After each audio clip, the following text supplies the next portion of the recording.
Hey guys, it's Mitch. How's it going? I know you saw Terminator in the title and you thought it was going to be another RoboCop versus Terminator. That is on the schedule. That'll be coming up in a little bit, but I thought it'd be a fun idea to go through the OG Terminator series first. Not the OG Terminator comic. Yeah, that's the Now comic one. I don't really think we need to go through that. No, this is Terminator number 1 by Dark Horse from 1990. This is one of their first licensed comics. If you don't know the deal with Dark Horse, wouldn't surprise me. I didn't know the deal with Dark Horse before I took a look at some previous Dark Horse comics. But Dark Horse was started by Mike Richardson, who originally started out by buying a comic shop. And while he was working there, one of the things he noticed, I'm sure, one of the many things he noticed about buying habits, that sort of thing, is that sci-fi and horror tended to do well among direct market customers and also tended to be underrepresented by actual comics made.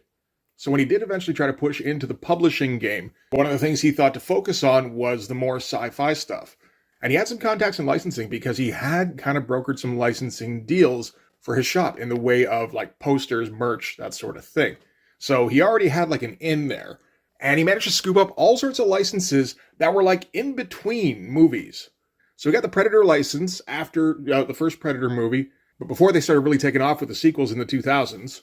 He got Alien after James Cameron's Aliens and before Alien 3. He managed to get Star Wars at a time when there wasn't a whole lot of Star Wars content being put out aside from the novels. And he got the license for Terminator at a time when Terminator was just basically one movie. Since this is 1990, this is like a year before Terminator 2 is about to drop. The Terminator franchise had been building a cult base since 1984, and I think everybody wanted to see just more to do with Terminator, and there just wasn't anything filling that demand. Again, aside from Now Comics, Terminator number 1, but Now was a really small publisher and didn't have a whole lot of visibility, I don't think. So Mike Richardson had these licenses. He got a bunch of guys who were comfortable writing and drawing genre sci-fi stuff. And he kind of let them go where there was at least a fair amount of creative freedom. This is at the beginning of Dark Horse. And, they would develop a reputation for having a fair amount of creative freedom, depending on how big your name was. But at the beginning, I think they were very small and they had to rely on developing a good reputation in order to attract, like good talent to them. And they got some good ones for this one. This is going to be written by John Arcudi and drawn by Chris Warner. I've taken a look at Chris Warner's stuff at least once before, I think during probably Wildstorm Rising, and was pretty impressed with it on that. So why don't we get into this? We can start with the cover. I like this one quite a bit, really. We're not screwing around. We're going to let you know right up front what the deal is. Yeah, no, we are going to have Terminators. It is that Terminator. We get the cool future color palette as well as just, some burning wreckage oil refinery stuff in here. That's pretty nice. All really nicely detailed. I got to say, I haven't seen much Chris Warner's stuff, but what I have seen, he does like to go like pretty heavy on the detail. And really highlighting first Dark Horse issue. This isn't Now Comics. This is, we're going for a little bit of a bigger thing this time. But yeah, nice use of shadows in the figure here and in the background, kind of separating it from the further back elements. There's some good stuff going on in there. And the difference between the two color palettes here, that also is kind of nice. All right, so yeah, written by John Arcudi, penciled by Chris Warner, inked by Paul Guinan. I'm not familiar with Paul Guinan, but I do kind of like the inks in this. I guess they get a little bit simple. There's a lot of like a fairly thick outline and then usually some pretty thin hatch marks, but he does get some nice line weights every once in a while. Lettered by Karen Casey Smith, colored by Chris Challenor. Again, not really familiar. I think everybody actually does a pretty good job in this, though. This is a pretty young company right now. They haven't put out too many comics. They put out a couple of licensed miniseries with Predator and Aliens, and I think Alien versus Predator, actually, and their own anthology, Dark Horse Presents, which had been kind of a sleeper hit. But yeah, considering that they're, like I said, a pretty young company, the look of this comic, it looks pretty nice right from the get-go. So this is going to start out in Los Angeles, 2029, the far-flung future of 2029. That is one nice thing, I guess. We're only like 3 years away from being able to say, hey, we didn't get Terminators. We also didn't get hoverboards, but I feel like those kind of balance out a little bit. And we're in the Terminator future, which always features gigantic robots rolling across huge piles of rubble with all sorts of human rebels hiding amongst the ruins. Got a bunch of humans here. They get ordered to just kind of stand pat, wait for the giant. I'm not sure what this is, if this is a hunter-killer or... there's a few variations, I think. But they're just going to wait for it to pass. One guy says, screw that. we're going to take it to him right now. And then he gets shot down immediately. And we're going to see immediately that there's going to be some blood in this comic. We don't mind showing that.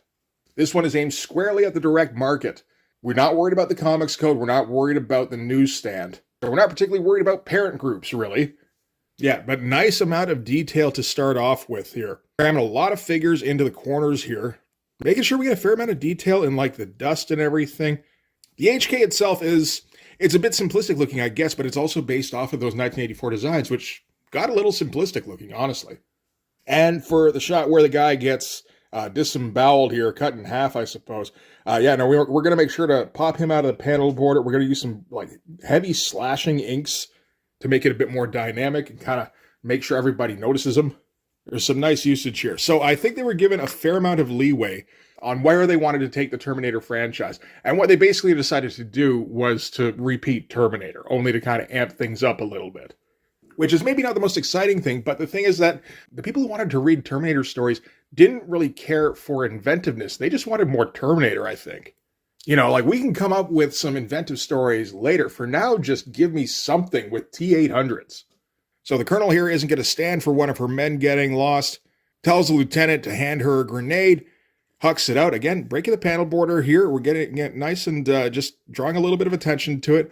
Gets it right near the tank treads and blows the thing up in a nice big double page spread.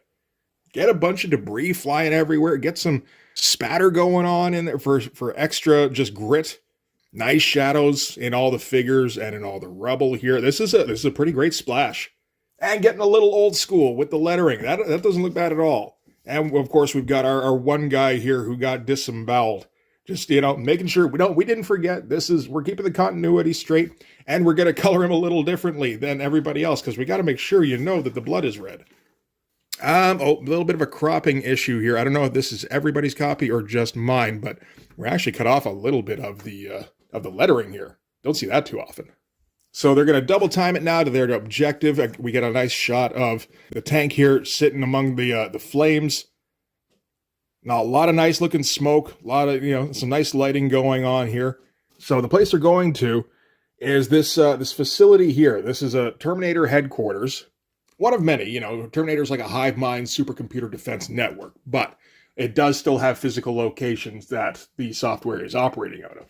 So they're going to make their big entrance, set up this fucking rocket launcher in a nice little vertical, no panel border, no background panel. That's nice stuff. Blow a big hole in the wall, and then they're in. Again, nice lighting. Just blackening out the top of the tower here against the sky. That's good shit. All right, so they get inside. We don't really know what their objective is at this point. I mean, really all we need to know, I suppose, is that they're trying to make their way inside, and that there's Terminators trying to stop them at every turn. But this is going to be a 4-issue miniseries. We're going to have to set up an objective pretty quick. So they get inside, and they're going to make their way in. A lot of little detail all over the place, like really making sure to kind of get in, just enough detail on all the figures here but make sure we can pile in a bunch of the figures, set them against this pipe network here, and still manage to highlight this one dude hiding behind everything. So this is another Terminator here. We can usually tell by the red eye. And we don't get any dialogue from him because he's communicating directly with some sort of Skynet central command. So we do get kind of a voiceover with, transmitting data to processing command center. Humans have breached perimeter, are advancing to lower levels, activate internal defense systems. This unit proceeding to incubation chamber, await further instructions. We got a nice shot of it running away once the coast is clear, running in the opposite direction of the Marines here. Little bit confusing maybe with the directions because it feels like, like this guy's looking down here. That's probably the way the Marines are going to go. But this is all the pipe sectioning, so they actually ran down that way. It's, it's a little bit confusing, but it doesn't really matter because it doesn't have any kind of bearing on the narrative. They get into the installation a little bit further. They hear all sorts of buzzing and, machine noises, that kind of thing. So this one guy here jumps out ready to shoot down a Terminator, and there's a little pod thing. So, cracks a little joke about Terminators forgetting to put out the dog. The lieutenant here goes, I don't think that's a good idea. And that's when the dog here pops a laser beam up out of its head and blows that guy's head off. The remaining humans, immediately shoot down the little pod thing. And then they all turn on the lieutenant for not warning him earlier. So, I mean, this sequence doesn't really do much for the comic, to be honest, other than to let us know that everybody hates the lieutenant. and that we don't mind shedding some blood. And Lieutenant's not going to do much, really, to like kind of prove their hate unjustified. He's going to be kind of a coward and not super useful throughout the course of the comic. Lieutenant tries to defend himself. He's like, I tried to warn him. You heard me. I tried. And guy here responds, but try a little harder next time, asshole. So again, just letting you know, we don't mind swearing. That's okay. We can blow dudes' heads off. We can call people assholes. We're allowed to do what we want. All right, so they make their way further in. This is a nice shot of them coming down the hallway with all the tech along the walls here. That looks great. And now we're finally going to get a little bit of backstory filled in about why they're here. So apparently the deal is that the humans have been able to destroy Skynet's master control. And the thinking was that, okay, without some kind of directives, the Terminators would all become less effective. They would be, it would be the Trade Federation droids in Phantom Menace, where, you blow up the big donut ship and they all shut down. Of course, that wasn't really the case. It's not a sense of, there's no leadership structure in Skynet. It's just, there's one big program that's managing everything. Once you get rid of that program, all of these other clusters can still operate independently. They're just not getting one big overarching picture anymore, probably. But yeah, some nice work on these panels. Like, I'm really digging what Chris Warner's doing here. So, we're going to get down to the humans' objective here. So this is, of course, a time travel facility. What else would it be? We had a little bit of a breakdown about, just the fact John Connor found a prototype time travel facility before and used it. This is more of a finalized model. Pretty nice looking stuff. All sorts of drawing going on in here. All in a pretty nice perspective. Chris Warner here, he's not skimping on any detail. It's pretty great looking shit. Back to that Terminator that was operating in another part of the facility. So he's making it back to the incubation chamber. He's going to have to try and activate some Terminators to try and defend the facility against the invading humans. So this is our first real shot of our Terminator without, the fleshy cover. It's not quite right for, the model, but I don't know how difficult it would have been to get screenshots, considering they all would have been based off of the one movie. I mean, I guess they got the license, so they probably would have gotten the designs. But it's up to Chris Warner to decide how he wants to adapt those designs to the comics. And, this is what he's going with. It's a bit of a stockier version. Like you can already tell that when this thing has flesh over it, it's going to have an even bigger frame than Arnold does, just about the size of that neck. So we get down to the incubation vats here. Our one Terminator finishes the process, or at least finishes it enough where he can pop them out, because we get this whole sequencing thing here. Okay, so yeah, I get the impression that these are all like the different pod numbers. We get the one color selection for tissue formation incomplete. We get the other one here for tissue formation complete. So only 3 of the vats have a completed Terminator in them. So those are the ones he pops. And, the hoses come up, all sorts of blood spewing all over the place, or blood-like liquid, I don't know. The hand comes popping up out, and they rise up. And yeah, they're just these 3 giant muscle dudes by the looks of it. Or, well, I mean, these 2 are, I think that one's actually a woman. All covered in gore, popping him out of the panel board. Like he's pretty big on the page here. And yeah, he does have that Arnold physique. He does have that giant neck. That's a pretty good shot, and nice and ominous. All right, so back in the time travel room, the humans here, they're stripping down because they're going to be time traveling back. Again, that lieutenant proves that he's an asshole because his colonel's stripping down and she's a woman, so he gets distracted from his job to watch her undress, and she calls him out for it, naturally. So it's the lieutenant's job to set up all the controls for the time travel. Meanwhile, they've got another guard posted up here.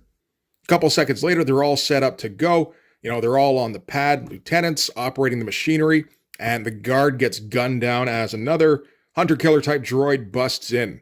Again, making sure we make it just a little bit gory. This is for more of an adult audience. So if you want to make sure they're going to come back, get that gore in there. So the hunter-killer's about to descend on the lieutenant here, and naturally he doesn't do anything. He's just gonna, go, no! When the hunter-killer gets gunned down by the colonel. She runs back to the pad, just as the time travel field is starting up, and they all get zapped back to the past. We don't really know yet why they're going to the past, I don't think. No, I'm pretty sure it's not mentioned to this point. And think about it, I don't know that it gets mentioned in this issue. Again, though, I don't really think it matters for this particular issue, because this issue is just like, hey, you wanted Terminators, here's some fucking Terminators. Like, you get a lot of leeway just for bringing back something to do with this particular license. Issue 2 might be a different story. You should probably have a clearer objective in issue 2, but issue 1, as long as you get shit with Terminators, like just doing Terminator things, I think everyone's happy for now. All right, so it's the lieutenant's job to destroy everything in the room once the time travel has been completed, but he lingers for a minute because he's an asshole, and, he's like, oh man, I wish we could save some of this data for fucking something. He does shoot a few holes, though, before one of the Terminators manages to sneak up behind him. This is the woman Terminator, yeah. And grabs him by the throat, lifts him up. Pretty good perspective on that shot. That's not the easiest shot to make.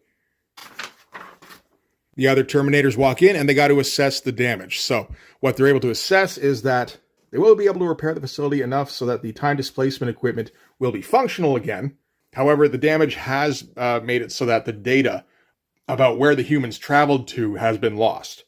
So, we're going to make it a little bit like the original Terminator movie, where they both set up, at the same time, because they'll have that information somehow.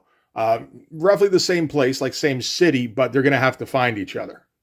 Terminator confronts the lieutenant here. He's like, where did the other humans go and what was the nature of their mission? Lieutenant takes a moment. This is his one moment to do like his job properly. And he spits in the Terminator's face.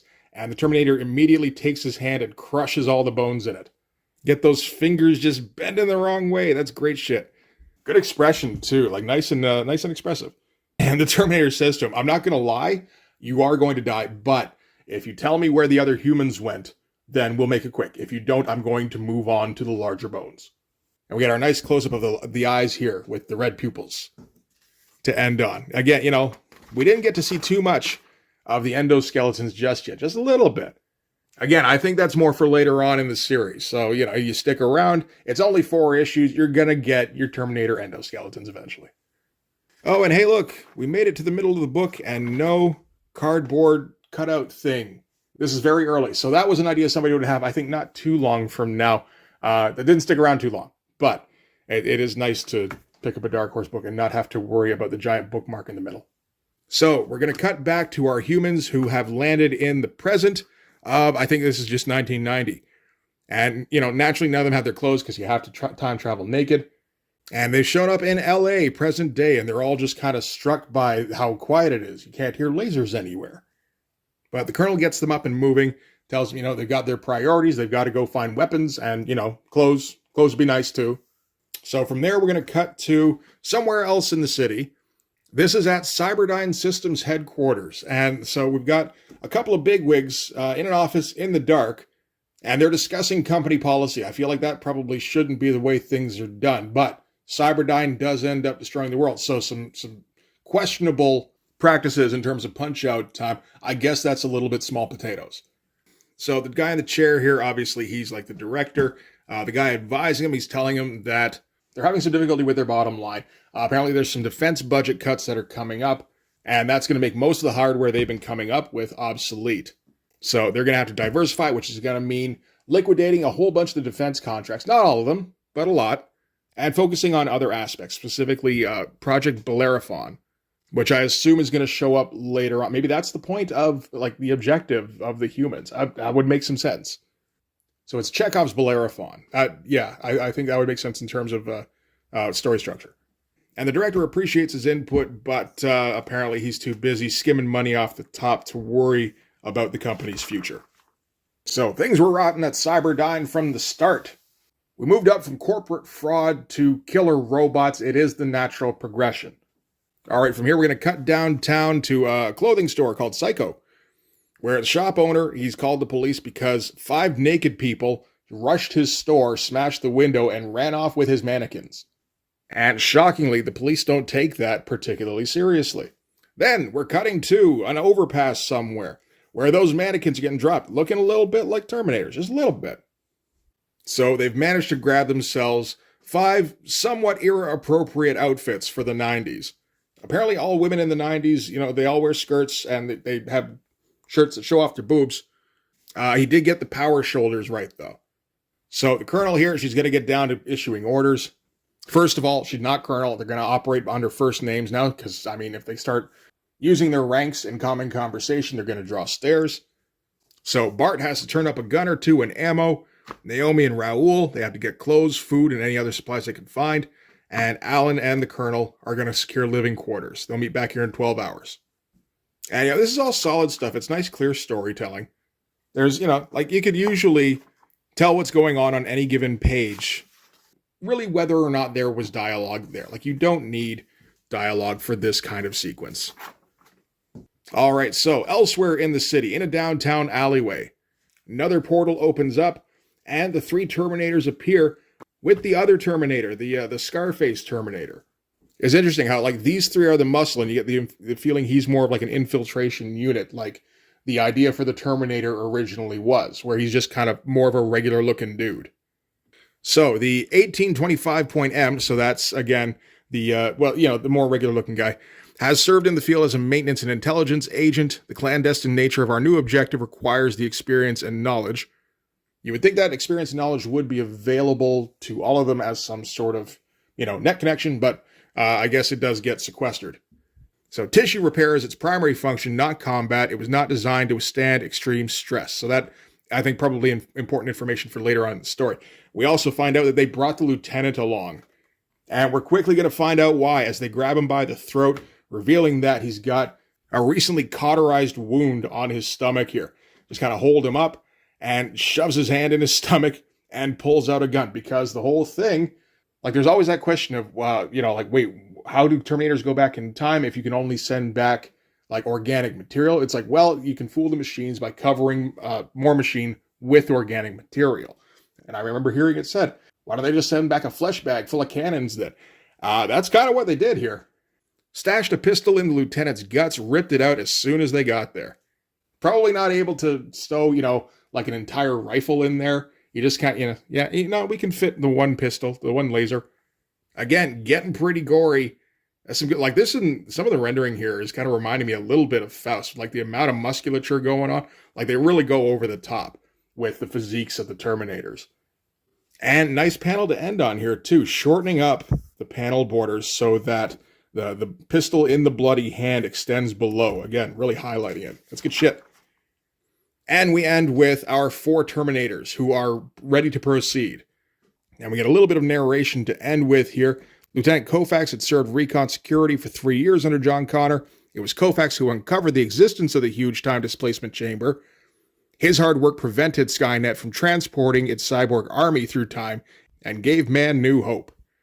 But the war for Lieutenant Koufax is over. For 1990s Los Angeles, the war has just begun. And we get our cool shot of, all our Terminators ready to invade LA. Going kind of heavy on the overhead lighting, making them look all sinister, making sure you pop out those red pupils, and making sure you really highlight that gory-ass hand with the laser in it. And that's going to do it for issue 1 of Terminator. Now we're going to get a little bit of a word here from John Arcudi, the writer. Get our ads for Aliens Earth War. We did take a look at issue 1 of that already. Frank Miller and Dave Gibbons on Give Me Liberty. Dark Horse Presents The Adventures of Luther Arkwright. I haven't heard of that one. Apparently that's Brian Talbot. And Roachmill. I do know a couple of guys who watch my videos. They're Roachmill fans. Exquisite Corpse, don't know that one. And Hard Boiled by Frank Miller and Jeff Darrow. Awesome shit. Oh, and Darkman, the movie, is coming soon, but I'm pretty sure Dark Horse is going to find a license for that too. So that's Terminator number 1. I think that checks most of the boxes, really, for what you want. It gives you that Terminator fix, which, in 1990, you haven't had for like 6 years. Unless you read the novelization, and even then, that was in 1985. So you're going to get more Terminator, you're going to get more Terminators. We're going to get multiple this time. That is kind of the thing. We're taking the general Terminator concept, and we're just multiplying a little bit. So instead of 1 Terminator versus 1 human from the future and 1 human from the past, we're pitting 4 Terminators against 5 humans from the future and maybe whoever they find in the past. And we get 4 issues to make this interesting. I don't know what kind of stories John Arcudi likes to write. He was employed at Dark Horse for quite some time. And it seems like he eventually became Mike Mignola's main scripter for Hellboy-related stuff. So we might be able to have a little bit of faith that the story's going to end up being pretty good.